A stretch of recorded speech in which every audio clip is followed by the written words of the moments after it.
여러분 안녕하십니까? 박창원 교수입니다. 산업공학과 시스템적 접근, 오늘은 10번째 시간입니다. 오늘 강의는 인적 자원 관리에 대한 사항입니다.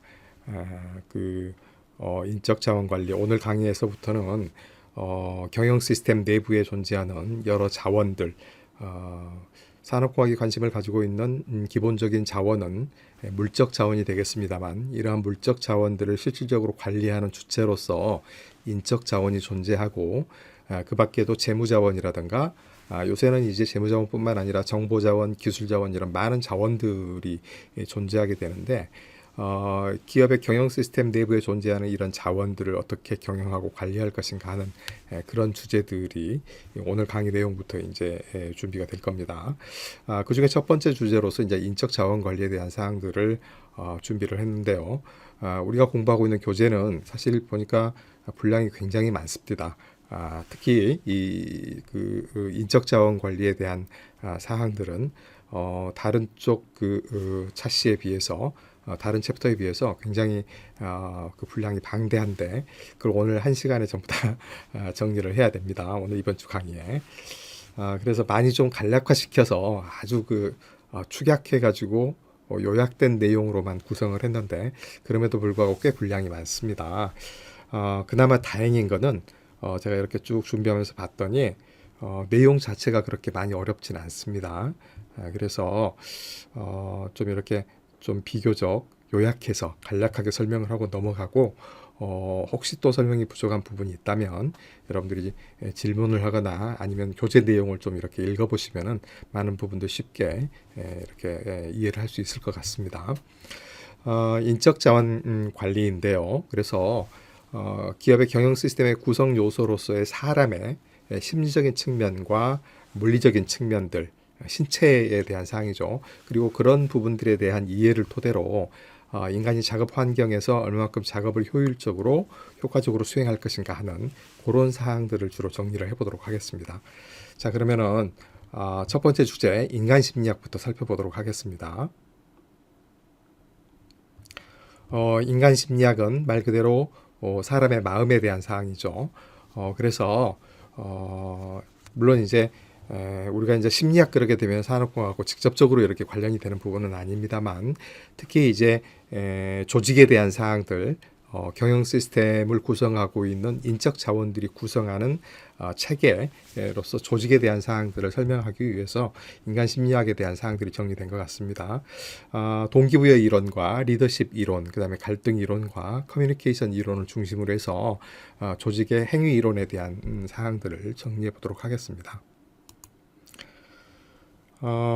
앞서도 잠깐 말씀을 드렸습니다만, 인적 자원 관리는 기본적으로 경영 시스템의 조직이 이런 인적 자원들이 모아져 있는 그런 곳이다 보니까 인적 자원을 관리하는 거가 곧 조직을 관리하는 거, 다시 말해서 기업의 경영 시스템을 관리하는 그런 문제가 된다라는 것이죠.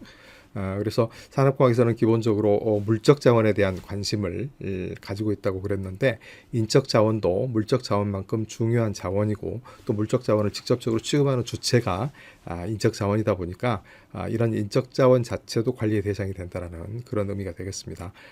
특히 이제 CEO쯤 되는 그런 위치에 있는 사람들은 기업을 경영하는 데 있어서 무엇보다도 사람, 그다음에 조직, 이런 관리를 잘 해야 되는 거가 굉장히 또 필요한 어떤 그런 자질 또 역량이기 때문에 인적 자원 관리가 매우 중요한 그런 주제가 된다고 하겠습니다. 그런데 이런 인적 자원 관리는 산업공학 뿐만 아니라 경영학이라든가 심리학이라든가 그 밖에 커뮤니케이션 관련 학문에서 학문과도 굉장히 밀접하게 관련을 맺고 있는 그런 부분이라고 할 수가 있겠습니다. 그 중에서도 사실은 가장 많이 이런 주제를 다루고 있는 영역은 경영학 쪽이라고 얘기를 할 수가 있겠는데, 특히 경영학 분야에서는 이런 것을 조직 이론이라고 하는 그런 개념으로 접근을 하고 있습니다. 조직 이론은 크게 이제 조직 구조 이론과 조직 행위 이론 이렇게 구분을 할 수가 있는데, 조직 구조 이론에 대한 사항들은 우리가 이미 다뤘습니다. 혹시 기억을 하고 계실지 모르겠지만은 3주차 강의에서 기업의 기업 시스템, 경영 시스템에 대한 어떤 조직 부분을 조직을 구성하는 방법에 대한 여러 기법들을 살펴봤는데 기업을 조직을 기능적인 구조로 접근을 한다든가 아니면 뭐 프로젝트 단위로 조직을 구성한다든가 아니면 매트릭스 형태로 구성한다든가 하는 이런 내용들을 다뤘었던 기억이 혹시 나시는지 모르겠는데 바로 그런 부분들이 조직 구조 이론에 대한 사항입니다. 그래서 경영 시스템의 물리적인 어떤 형태를 구성하는 어떤 그런 방법에 대한 그런 이론들이죠. 또 한 가지 이론은 조직 행위 이론입니다. 이거 Theory of Organizational Behavior 이렇게 이제 얘기를 하는데요. 이거는 경영 활동이 이루어지는 과정에서 조직원들, 조직의 구성원들의 개인적이고 또 심리적인 행위들 이런 부분들을 어떻게 분석하고 관리할 것인가 하는 그런 내용을 중심으로 하는 이론들이 되겠고요. 이 내용은 세부적으로는 다시 동기부여 이론과 리더십 이론, 갈등 이론, 커뮤니케이션 이론 이런 부분들을 포함하고 있습니다. 그래서 오늘 시간에는 이 각각의 네 가지 주제를 아주 간략하게 정리를 한번 해보도록 하겠습니다. 동기부여 이론은 구성원들이 열심히 또 즐겁게 일할 수 있는 어떤 여건과 분위기를 조성하는 그런 일들은 사실은 뭐 굉장히 어려운 일이죠. 그런 부분들이 잘 돼 있는 조직일수록 조직이 굉장히 번성할 수 있고 발전할 수가 있는데 그래서 이런 문제를 해결하자면은 본질적으로 조직의 구성원, 다시 말해서 사람이 가진 욕구가 무엇인가 하는 부분들을 파악할 수 있어야 된다는 거죠. 그리고 나서 그런 욕구를 만족시키기 위해서 어떤 부분들이 갖춰져야 되는지, 제공이 되어야 되는지 이런 것들을 파악해서 접근해야 된다는 게 이 동기부여 이론에서 다루고 있는 문제라고 할 수가 있겠습니다. 그래서 동기부여 이론은 조직원들이 어떤 욕구나 보상에 의해서 어떤 행동들을 보이고 또 그리고 그 성과들은 어떻게 달라질 것인가 하는 그런 문제를 분석하는 이론이다. 이렇게 정리를 할 수가 있겠습니다. 그래서 동기부여 이론은 조직행위론의 여러 이론 가운데서 가장 기본이 되는 그런 이론이라고 할 수가 있겠습니다. 그런 만큼 굉장히 중요한 어떤 의미를 가지고 있는데요. 특히 이제 동기부여는 경영 성과하고 직결되는 어떤 그런 측면들이 있기 때문에 그 중요성이 더더욱 강조가 된다고 하겠습니다. 1938년에 레빈이 연구한 바에 따르면은 개인의 행위 자체는 개인 특성이라는 요인과 환경 요인 이 두 가지 변수로부터 영향을 받는다라는 것이죠. 그런데 개인의 행위는 그렇지만은 개인이 내보이는 어떤 성과라는 측면들은 성과는 이 두 가지 요인 외에도 동기부여라고 하는 이런 요인으로부터 영향을 받는다라는 것이죠. 그런 만큼 경영 성과를 높이기 위해서는 적절한 동기부여 제도를 도입을 하는 것이 필요하다라는 그런 연구를 이제 레빈이 보였습니다. 그게 1930년대 이야기입니다. 굉장히 오래된 이야기죠. 오래된 이야기고 또 한편으로는 산업혁명 이후로 산업 발달이 되고 조직의 규모가 커지고 이렇게 되면서 다양한 연구들이 이루어졌는데 그 20세기 초반에 이런 연구들이 이루어졌다라는 그런 부분들을 생각을 해보면 산업의 발전과 맥을 같이 하고 있다 이런 부분들을 우리가 엿볼 수가 있는 것이죠. 그래서 그런 만큼 또 이런 동기부여 이론이 아까 말씀드린 것처럼 조직행위론의 다양한 이론 가운데서 가장 기본적인 이론이 되고 있다라고 하는 것은 그만큼 또 역사가 깊다라는 그런 의미하고도 맥을 같이 한다고 하겠습니다. 동기부여 이론의 주제는 또 다시 두 가지 내용으로 좀 나눠집니다. 하나는 내용 이론이라고 하는 부분이고 또 하나는 과정 이론이라고 하는 분야가 되겠습니다.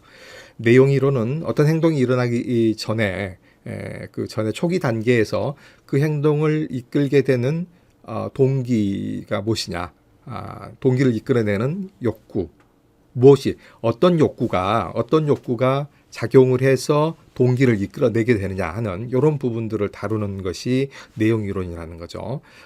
여기 간단한 예제를 여기 써놨습니다. 프로젝트를 수행하는 연구원이 연구에 몰두하게 하려면은 본인이 원하는 주제를 마음대로 선택을 해도 좋은지 그 선택권을 주는 게 좋은지 아니면은 물질적인 보상 주는 것이 좋은지, 어떤 부분들이 그런 욕구를 충족시킴으로써 동기를 이렇게 자극할 수 있겠느냐, 이런 내용이 되는 것입니다. 그래서 이와 관련된 이론으로 대표적인 걸로는 머슬로우의 인간 욕구 5단계 이론이라고 하는 게 있습니다. 생리적인 욕구, 그 다음에 안정에 대한 욕구, 그 다음에 이제 타인으로부터 존경받고 인정받는 그런 욕구, 자아성취 욕구까지 이런 5개 단계의 욕구들이 단계적으로 충족이 되었을 때 이런 동기를 부여할 수 있다 하는 이런 머슬로우 인간욕구 5단계 이론, 이거 1940년대 이야기입니다. 그 다음에 이제 허스버그의 이 요인 이론, 위생 이론과 동기 이론, 위생 요인과 동기 요인. 위생 요인이라고 하는 것은 불충분하면은 그 요인이 없으면은 불만족을 느낀다라는 거죠. 그래서 그 불만족을 해소를 하려면은 이런 위생 요인을 제공을 해줘야 된다. 이런 얘기고요. 그렇다고 해서 위생 요인 충족된다고 해서 늘 만족하는 그런 개념은 아닙니다. 오히려 동기 요인은 없어도 크게 불만은 없지만은 있을 때는 뭔가 이렇게 성과로 이렇게 이어지는 그런 측면들이 있다라는 것이죠. 그래서 이런 욕구 5단계 이론이 만능은 아닌데 이 요인에서 머슬로우 이론에서 부족한 부분들을 허스버그의 이론이 좀 더 보완을 하고 있고, 또 그것과 다르게 이제 맥그리거의 X 이론, Y 이론 이런 부분들은 어떤 동기보다는 인간형을 X형 인간과 Y형 인간으로 그렇게 구분을 합니다. X형 인간은 뭔가 소극적이고 어떤 규범에 의해서만 움직이고 창의성이 좀 부족하고, 그렇기 때문에 이런 X형 인간들을 부리기 위해서는 사용하기 위해서는 뭔가 이렇게 규정과 규범을 제시를 하고 또 아주 엄격하고 철저한 관리 감독을 해야지만 조직 어떤 활동을 수행할 수 있다. 이런 쪽이 이제 X 이론이고, Y형 이론은 그거보다는 사람은 보다 능동적이고 적극적이고 창의적이기 때문에 뭔가 이렇게 자율성을 주었을 때 보다 더 좋은 어떤 성과를 낼 수 있다. 이렇게 접근하는 게 이제 맥그리거의 X 이론, Y 이론이죠. 그래서 많은 경우에 조직을 구성하고 하는 그런 부분들이 이런 이론들의 근거를 해서 이제 조직 행위 구성원들한테 어떤 동기를 부여를 한다든가 제도를 만든다든가 하는 이런 것들이 이루어져 온 거죠. 보다 최근에는 목표 설정 이론이라고 하는 거가 이제 많이 언급이 되고 있습니다. 무엇보다도 목표를 주었을 때 구성원들이 그 목표가 적어도 목표를 실현하는 게 불가능한 게 아니라면은 최대한 어려운 목표를 주었을 때 보다 더 이렇게 더 높은 성취를 이뤄낼 수 있다라든가, 목표가 없는 것보다는 목표를 주었을 때 좀 더 이렇게 좋은 성과를 낸다든가 하는 이런 부분들이 이제 직접적으로 동기의 역할을 수행하더라 하는 이런 내용들이 전부 다 내용 이론이 되겠고, 내용 이론이 또 부족한 취약한 그런 점들은 과정 이론으로 이런 부분들이 좀 보완되고 있는 그런 것들을 보여줍니다. 그래서 행동이 일어나는 중간 단계에 어떻게 해야지만 그 행동을 이끌어낼 수 있을 것인가, 그 행동을 하는 그 동기를 이끌어낼 수 있을 것인가, 이런 부분들을 다루는 거고요. 관련된 이론으로는 기대 이론과 공정성 이론과 같은 것들이 있습니다. 기대 이론은 마치 우리가 이제 확률과 기대값, 확률에 대한 기대값을 따지는 것처럼 어떤 동기부여를 하자고 하면은 그의 어떤 동기의 어떤 가치, 거기에 대한 어떤 가치가 제공이 되고, 그 가치의 크기가 클수록 동기부여가 잘 된다라는 거죠. 그리고 또 하나, 가치의 크기도 커야 되지만은 그거를 달성할 수 있는 달성 가능성도 높아야지만 그래서 동기부여가 더 잘 된다라는 그런 이론이 되겠습니다. 가치는 그 달성 가능성이 낮다든가, 아니면 달성의 가능성은 매우 높지만 가치의 크기가 작다라든가 이렇게 하게 되면 동기부여가 안 된다라는 것이죠. 그 둘이 적절하게 커야지만 동기부여에 기여를 할 수가 있다. 그러긴 하지만 이 가치를 느끼는 거는 사람마다 주관적으로 느끼는 거가 다르기 때문에 이게 또 맞는 건 아니고, 또 이런 부분들을 보완하기 위해서 공정성 이론이라고 하는 그런 부분들이 또 출현을 합니다. 그래서 절대적 가치보다는 사람들이 상대적으로 느끼는 가치의 크기를 가지고서 가치의 객관적인 효과들을 판단하고 판단하고 싶다. 이런 게 이제 공정성 이론이라고 하는 것이죠. 그래서 이와 같은 것들이 동기부여와 관련된 여러 이제 이론 연구들의 내용이다. 이렇게 얘기를 할 수가 있겠습니다. 그 다음에 이제 두 번째로는 리더십 이론입니다. 리더십은 우리가 리더십 얘기를 하자면은 기본적으로 리더와 관리자를 구분하는 데서부터 이제 시작이 된다고 그러는데, 일반적으로 조직 내에서 성공적인 관리자라고 한다면은 기존의 관습과 방식을 잘 지키면서 효율적으로 일을 하는 그런 사람들, doing things right 이런 말은 일을 올바르게 해낸다라는 그런 의미죠. 일을 올바르게 해낸다라고 하는 것은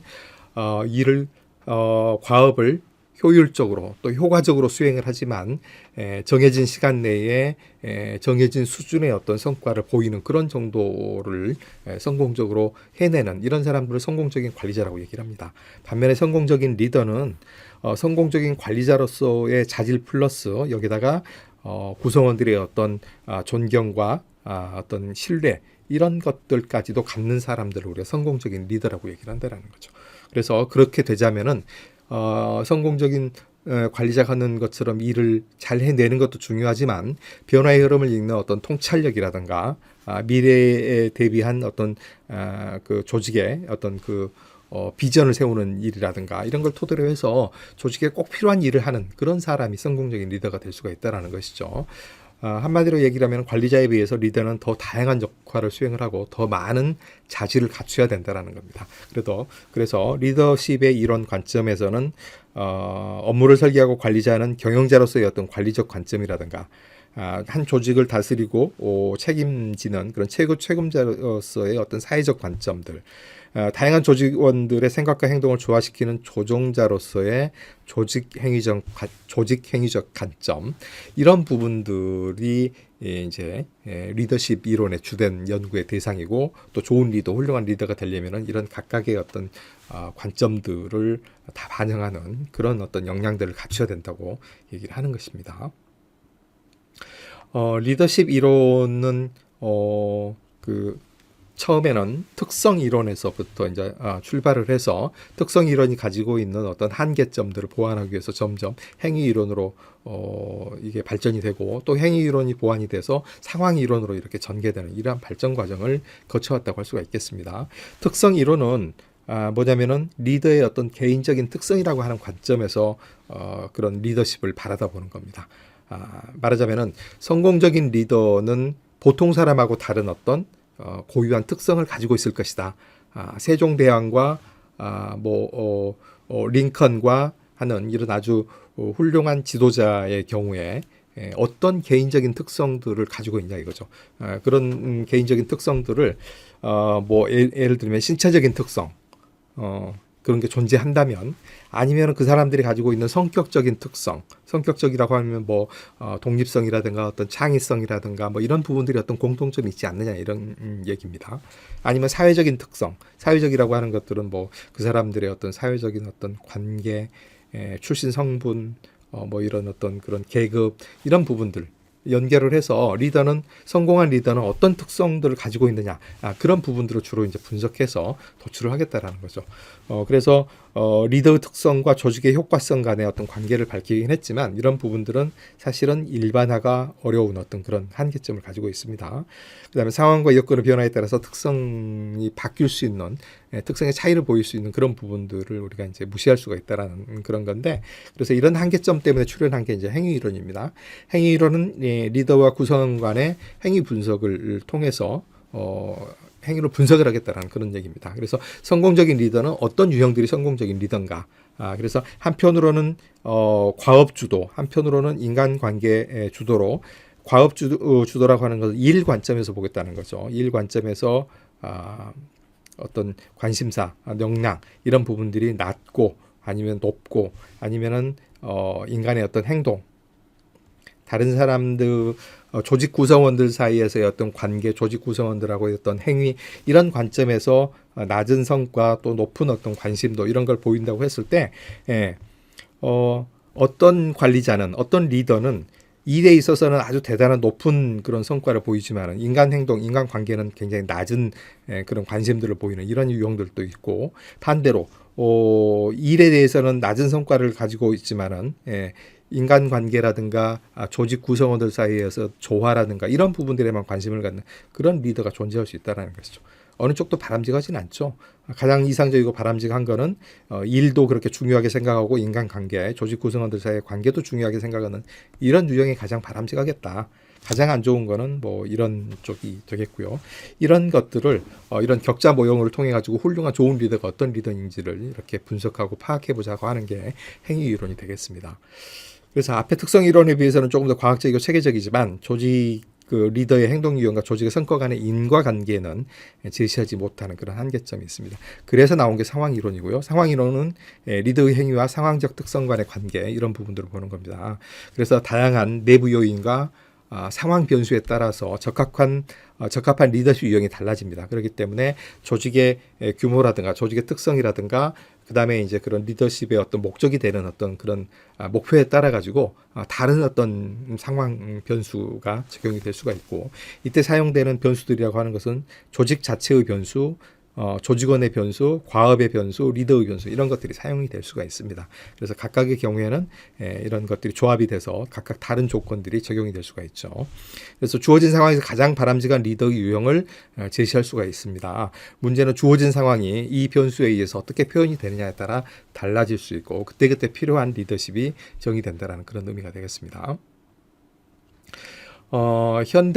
현대적 리더십 이론은 전통적인 이론들이 주로 이제 리더 자신의 특성이나 상황에 초점을 맞췄다면 현대적 리더십은 리더와 구성원 사이의 관계를 점점 더 강조하는 그런 추세로 이제 추세가 있고요. 그래서 나온 게 이제 거래적 리더십, 달리 교환적 리더십이라고 얘기를 하는데 구성원들이 원하는 보상을 제공하고 그 대가로 구성원들은 자신이 원하는 성과를 얻어내는 그런 관계, 이런 걸 거래적 리더십이라고 얘기를 하고요. 변혁적 리더십은 리더와 구성원들 사이에서의 단순한 어떤 거래적 리더십, 교환적 리더십을 넘어서 구성원들로 하여금 조직의 변화, 조직의 변혁, 개혁 이런 부분들에 보다 적극적으로 참여하도록 유도하는 그런 능력과 자세를 요구하는 그런 리더십을 변혁적, 개혁적 리더십이라고 얘기를 한다는 것이죠. 그 다음에 이제 팔로워십이라고 하는 것도 있습니다. 팔로워십은 쫓아가는 거죠. 리더십은 뭔가 이렇게 끈다라는 느낌이라면은 팔로우십은 쫓아가는 겁니다. 그래서 리더십이 조직원들을 잘 이끌어가는 능력을 가리키는 거라고 한다면 팔로우십은 조직원들이 리더를 잘 뒷받침해주는 그런 능력을 의미를 합니다. 그래서 조직의 성공과 실패는 리더가 조직을 잘 선도하는 것, 끌고 가는 것 뿐만 아니라 조직원들이 리더를 잘 따라가면서 이렇게 보완하는, 보좌하는 이런 부분들이 중요하다. 그런 것들에 의해서 결정이 된다라는 게 팔로십 이야기고요. 그다음에 여기서 또 얘기가 되는 것은 서번트 리더십과 같은 것들도 있습니다. 서번트라고 하는 것은 봉사자입니다. 봉사자. 그렇기 때문에 조직에 대해서 비전을 제시하는 사람으로서 비전 제시자, 또 구성원들과의 어떤 파트너, 조력자의 역할 이런 것들을 동시에 해내는 그런 리더를 가리켜서 서번트 리더십이라고 얘기를 합니다. 그래서 이런 예를 들면은 뭐 비전도 제시를 해야 되겠지만은 상호 신뢰를 바탕으로 해가지고 구성원들하고의 어떤 수평적인 어떤 그런 파트너십을 가지고 간다든가 아니면 조직원의 성장을 도와줄 수 있는 어떤 조력자, 멘토로서의 어떤 리더십 이런 부분들을 두루두루 갖추고 있는 걸 서번트 리더십이라고 한다라는 것이죠. 그래서 이런 것들이 요새 최근에 현대적인 어떤 리더십 이론으로 새롭게 등장하고 있는 그런 내용들이라고 하겠습니다. 그 다음에 이제 갈등 이론입니다. 갈등 이론은 갈등의 원인. 갈등은 뭐 알다시피 뭐 좋지 않은 것이죠. 갈등이 없는 거가 서로 화합하고 융화하고 하는 어떤 그런 개념이라면은 갈등은 서로 반목하고 뭔가 불편한 어떤 그런 관계입니다. 그렇기 때문에 조직의 입장에서는 이런 갈등이 없는 것이 가장 바람직하고 이상적이다. 이렇게 얘기를 했으면 좋겠는데 현실은 그렇지 않다라는 것이죠. 아래쪽에 보시게 되면은 갈등 수준과 집단 유효성이라는 게 있습니다. 갈등의 수준이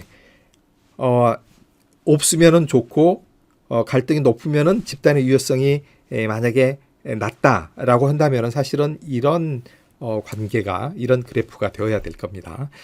그런데 적절한 수준의 갈등은 집단의 유효성을 가장 극대화시키더라는 거죠. 이런 식으로 그래서 갈등이 아예 없는 것보다는 갈등이 어느 정도 있는 거가 더 바람직한데, 갈등 이론이라고 하는 것은 갈등의 원인과 갈등의 유형을 분석하고 갈등을 관리하는 바람직한 방식들, 이런 것들을 다루는 주제가 바로 갈등 이론이 되겠습니다.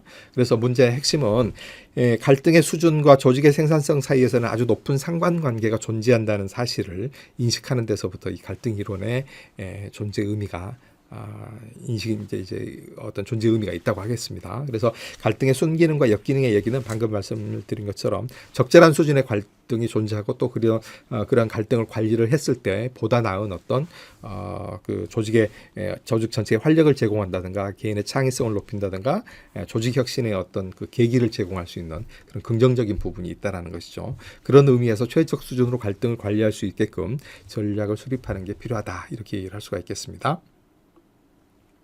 갈등의 원인은 크게 이제 뭐 개인적인 요인과 조직적인 요인 두 가지로 생각을 해볼 수가 있겠습니다. 개인적인 요인은 성격의 차이라든가 가치관의 차이, 능력과 기술 수준의 차이, 이런 부분들에서부터 비롯되는 거고요. 조직적인 요인은 업무의 상호 우전성이라든가 자원을 서로 공유해야 된다든가 업무와 역할의 부조화, 또는 보상 시스템, 이런 부분들이 갈등의 원인이 될 수가 있겠고, 갈등의 유형은 크게 이제 갈등의 성격에 따른 분류, 그다음에 갈등의 대상에 따른 분류, 이렇게 두 가지로 할 수가 있습니다. 성격에 따른 분류는 수직적 갈등, 수평적 갈등, 라인 스텝 갈등, 역할 갈등, 이런 것들이 있습니다. 라인 스텝 갈등은 저번에 이제 그 조직 체계가 라인 조직, 기능 조직, 기능적으로 구성한 라인 조직에서 스텝을 거기다 둘 수 있다고 그랬습니다. 그래서 기능적 라인 조직의 어떤 발전된 형태로 라인 스텝 조직이 생길 수가 있는데, 그때 이 기능적 라인 조직하고 스텝 조직 사이에서 갈등이 존재할 수 있다라고 하는 말씀을 드렸어요. 그때 그 라인 스텝 갈등을 의미를 합니다. 뭐 여기 오른쪽에 있는 내용은 제가 일일이 설명 안 할게요. 여러분들 읽어보시면 다 아는 내용이니까. 어쨌든 갈등의 성격에 따라서는 수직적, 수평적, 라인 스텝 갈등, 역할 갈등, 이런 것들이 존재할 수 있고, 대상에 따라서도 갈등 유형을 분류를 할 수가 있다는 겁니다. 개인과 개인, 또는 개인과 집단과 그다음에 집단과 집단 사이에서의 갈등, 이런 부분들이 있을 수가 있고, 그 갈등의 유형의 실제 내용들이 오른쪽에 나와 있습니다. 여러분들이 한번 읽어보시면서 참고하면 될 것 같습니다. 여기는. 그래서 그러면 갈등 관리를 어떻게 할 것이냐. 기본적인 전략은 크게 두 가지가 있습니다. 윈윈 전략과 윈로우스 전략. 윈윈 전략이라고 하는 것은 갈등의 그 당사자들 사이에서 갈등이 존재했을 때 그 갈등 문제는 누가 한쪽의 문제가 아니라 상호 문제라고 하는 부분들을 인식하는 전제에서 출발하는 게 윈윈 전략입니다. 쉽게 얘기를 하게 되면은 갈등을 해소를 함으로써 그 두 당사자가 서로가 이익이 되는 쪽으로 이 갈등을 해소를 하겠다는 그런 전략인 거죠. 그러자면은 공동의 성과와 공동의 이익을 추구할 수 있도록 이 목표를 그렇게 잡아서 가야 되는 거고, 윈로우스 전략은 해결에 승부가 있다라고 하는 부분들을 인식하는 거죠. 한쪽이 승자면 한쪽은 패자라고 하는 거죠. 그래서 갈등을 해소를 하고 나면 한쪽에는 분명히 이익이 되고 한쪽은 손실을 감수해야 되는 그런 전략입니다. 그래서 이때는 각자 자신의 이익만을 추구로 하는 그런 형태로 이제 갈등을 해소를 해야 될 겁니다. 어쨌든 세부적인 내용은 윈윈 전략의 경우에는 양측의 주장과 목표를 서로 명확하게 통보하고, 한쪽의 위협이나 불이익이 되는 그런 행동은 피하면서 각자 요구의 어떤 융통성과 양보 가능성을 정확하게 통보함으로써 갈등을 해소해 나가겠다라고 하는 게 윈윈 전략이고, 윈로우스 전략은 한쪽은 이기고 한쪽은 져야 되기 때문에 각자의 주장과 목표에 대한 어떤 허위 또는 부정확한 정보를 제공을 하게 되는 겁니다. 때에 따라서는 위협적인 행동도 구사를 하게 되는 거고, 그다음에 이제 각자 요구에 양보나 타협의 여지가 없음을 분명히 통보하는 이런 식 윈로우스 전략이기 때문에 하나는 살고 하나는 죽는다는 점에서 아주 그냥 굉장하게 싸우는 어떤 그런 전략이죠. 당연하게도 윈윈 전략이 윈로우스 전략에 비해서 더 훌륭한 거죠. 그래서 가급적이면은 더 윈윈 전략을 사용을 해서 갈등을 해소하는 게 바람직하다는 그런 얘기고, 이 과정에서 갈등의 당사자가 인식해야 될 문제는 갈등을 해소하는 과정에서 이것이 때로는 감정적으로 사람의 문제로 이렇게 이제 언급이 되는데, 사실은 사람의 어떤 문제가 아니라 조직의 문제 자체, 문제 이슈가 별도로 존재한다라고 하는 부분들을 잊으면 안 된다라는 거죠. 그 다음에 이제 늘 싸우다 보면은 명분을 이렇게 이제 명분에 휩싸이게 되는데 사실은 명분보다는 이해의 문제, 실리의 문제 이런 문제일 수 있다라고 하는 부분들을 잊으면 안 되고 늘 이제 갈등을 해소하는데 기존 대안만 가지고 접근할 게 아니라 전혀 새로운 대안들이 존재할 수 있다는 부분들에 대해서 이해를 해야 된다는 그런 의미가 되겠습니다.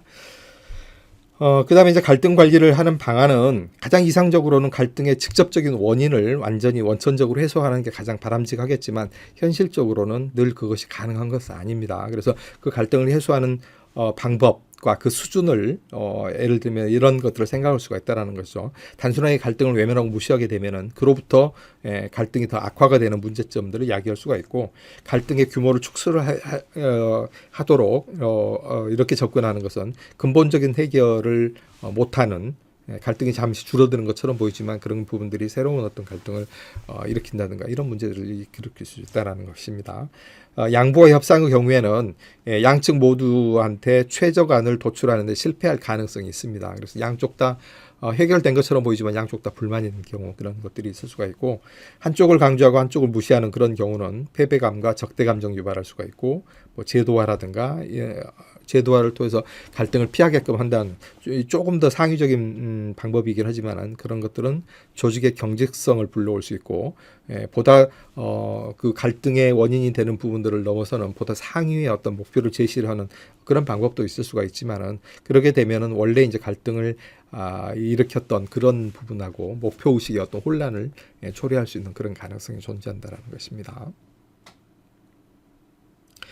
마지막으로 이제 커뮤니케이션 이론입니다. 커뮤니케이션은 조직 내 개인이나 집단 간 또는 조직과 외부 간 사이의 정보와 의사가 전달되고 교환되는 그런 과정들을 의미를 합니다. 그래서 그 커뮤니케이션의 주된 어떤 내용은 말 그대로 커뮤니케이션 내용입니다. 영어로는 메시지라고 얘기를 하는 부분들인데 전달되는 어떤 정보와 의사가 전달된다고 그랬을 때 이 정보와 의사가 어떤 형태로 전달이 되느냐 기본적인 그 내용을 가리켜서 메시지라고 얘기를 한다 이거죠. 그리고 이 메시지를 매개로 해서 그걸 보내는 사람 샌더가 있고 받는 사람 리시버가 있고 그 다음에 뭘 통해서 이 메시지를 보낼 것인지 보내는 수단 이런 것들이 존재하는데 이게 이제 커뮤니케이션의 기본 구성 요소가 되고 또 이제 그 내용들을 조금 더 고차원적으로 기호화해서 그 시스템에 이제 그런 부분들을 내재화시킨다고 그랬을 때 그걸 기호화, 그 다음에 이제 받는 사람이 그걸 다시 풀어서 해독할 수 있는 해독, 그 다음에 이제 그 수신자가 메신저하게 샌더한테 다시 보내는 어떤 일련의 과정 이런 것들을 피드백이라고 하는데 이게 이제 관련되는 요소가 되는 것이죠. 그래서 커뮤니케이션 이론은 이런 커뮤니케이션의 양식과 구조를 분석하고 효과적인 커뮤니케이션 방식을 모색을 하는 게 이제 커뮤니케이션 이론이라고 할 수가 있겠고, 다만 이제 이 커뮤니케이션은 과거에 개인 간 커뮤니케이션에 주로 초점을 이루었다고 본다면 이런 부분들이 지금은 이제 조직적인 관점에서 또 집단 간 커뮤니케이션 이런 부분들이 보다 강조되는 형태로 변화하고 있다. 뿐만 아니라 온라인 커뮤니케이션이라든가 모바일 커뮤니케이션과 같은 그런 새로운 어떤 경향들이 등장을 하고 있다. 이렇게 얘기를 할 수가 있겠습니다. 커뮤니케이션 방식은 크게 두 가지 관점을 이제 담고 있습니다. 하나는 메시지, 아까 이제 커뮤니케이션의 그 대상이 되는 거라고 그랬었죠. 그랬을 때 그 메시지를 어떻게 표현할 거냐, 언어적인 방법으로 표현할 거냐, 비언어적으로 표현할 거냐. 여기 오타가 났네요. 비언어적으로 표현할 거냐. 그랬을 때 언어적인 방법은 뭐 구두로 표현한다든가 문서라든가 전자적으로 표현한다든가, 비언어적인 방법이라고 하는 건 상징적 언어를 쓴다든가 신체적 언어, 접촉 언어 이런 것들이 이제 될 테고요. 그래서 커뮤니케이션 메시지를 어떤 식으로 표현해서 보낼 것인지, 그 다음에 의사소통 방향이 여기에 이제 고려가 되어야 되는 거죠. 원웨이 일방적으로 할 거냐 아니면 양방향으로 할 거냐 이런 부분들 커뮤니케이션 방식에서는 이 두 가지가 이제 이슈가 되는 거고요. 그래서 최근의 커뮤니케이션 방식의 추세는 메시지 표현은 전자적인 방법들이 좀 더 많은 비중을 차지하고 있고 이런 부분들의 비중이 점점 늘어나고 있는 그런 추세고, 의사소통 방향은 단방향, 일방향보다는 양방향 소통, 소셜 네트워크를 활용한 다수 대 다수의 소통까지도 이런 부분들이 새로운 어떤 추세로 등장하고 있다. 이렇게 얘기를 할 수가 있겠고요. 커뮤니케이션 채널은 커뮤니케이션에 참여하는 당사자와 그 다음에 그들 사이에서의 어떤 위치, 순서의 양상 이걸 의미를 합니다. 그래서 크게 형태는 이제 하향식이냐, 상향식이냐, 수평식이냐 이렇게 나눕니다. 하향식은 상위에서 하위로, 하위 계층으로 메시지가 전달되는 전달 통보를 의미를 하겠고, 상향식은 보고 제안, 아래에서 위로 올리는, 수평식은 상호 동일 계층에서 그런 것들이 나눠지는 거기 때문에 참여자들 사이에서의 어떤 파급 공유 이런 개념으로 커뮤니케이션이 이루어지는 형태를 얘기를 하겠죠. 채널의 유형은 크게 이제 한 5가지 유형으로 나뉩니다. 체인형은 맨 위에 리더를 놓고서 이런 것들이 라인형으로 이렇게 체인 형태로 메시지가 전달되는, 아까 이제 하향식의 형태들이 이런 부분들이 이루어지고, 여기서 다시 상향식의 이런 메시지 전달 커뮤니케이션이 이루어지는 양방향으로 이루어지겠죠. 그 다음에 이제 Y형은 뭐냐면, 아까 이제 일반적인 라인 조직에 여기 스텝 조직이 이렇게 끼게 되면은 이런 Y형자를 이루게 된다는 그런 얘기가 되겠습니다. 여기에 리더를 두는 거고, 서클형은 별도의 리더 없이 구성원들 사이에서 이런 링 형태로 해서 커뮤니케이션이 이루어지는 그런 형태. 휠 형태는 리더를 중심으로 해서 나머지 이제 구성원들이 1대 N의 형태로 이런 커뮤니케이션을 하는 이런 형태가 되겠습니다. 구성원들 사이에서의 커뮤니케이션이 없다라고 하는 그런 부분들이 보이죠. 그 다음에 네트워크형은 리더 없이 다수 대 다수가 직접 이렇게 소통하는 그런 형태의 커뮤니케이션이 네트워크 형태라고 얘기를 할 수가 있겠습니다. 그 다음에 이제 커뮤니케이션 형태는 커뮤니케이션의 범위가 어떻게 되느냐, 범위를 공개적으로 커뮤니케이션을 할 것인지 아니면 개인적으로 할 것인지, 커뮤니케이션 과정을 대면 접촉을 직접적으로 할 것인지 간접적으로 할 것인지에 따라서 이런 커뮤니케이션 분류하는 매트릭스를 나눠서, 예컨대 직접적으로 공개적으로 하는 형태로는 대중연설과 공개 발표 이런 것들이 있습니다. 이런 것들은 준비하는 데 시간이 많이 걸리고 또 사람들이 모여서 해야 되기 때문에 비용이 많이 발생하는 반면에 굉장히 전달의 어떤 효율성 같은 것들은 존재할 수가 있겠죠. 간접적으로 공개적으로 하는 것들은 보고서라든가 회의록이라든가 소셜 네트워크 이런 것들을 이용을 할 텐데, 기록이 보다 정확한 기록을 가지고서 커뮤니케이션을 하고 있기 때문에 이런 부분들은 공개적으로 하는 것에 비해서 더 효율적으로 시간도 줄이고 비용도 줄일 수가 있는 측면이 있는 반면에 원웨이 일방형의 어떤 커뮤니케이션을 할 수 있는 그런 형태가 되기 쉽습니다. 그런 부분들을 보완하자는 게 요새 이제 소셜 네트워크와 같은 그런 형태들이 되겠고요. 어쨌든 그 다음에 이제 개인 면담과 비공식 회의 이런 부분들은 직접적인 개인적인 커뮤니케이션의 경우에는 조금 보다 심도 있게끔 커뮤니케이션 할 수가 있다는 그런 장점들이 있겠죠. 그리고 요새 와서는 이렇게 이제 이메일이라는 게 메신저, 그 다음에 또 모바일 전화 같은 이런 것들을 이용을 해가지고 간접적으로 개인적인 커뮤니케이션 할 수 있는 그런 수단들도 이제 많이 활용을 하고 있는 그런 추세라고 할 수가 있겠습니다. 자, 여기까지 해서 긴 시간이지만은 인간 심리학에 대한 사항들을 정리를 해봤습니다.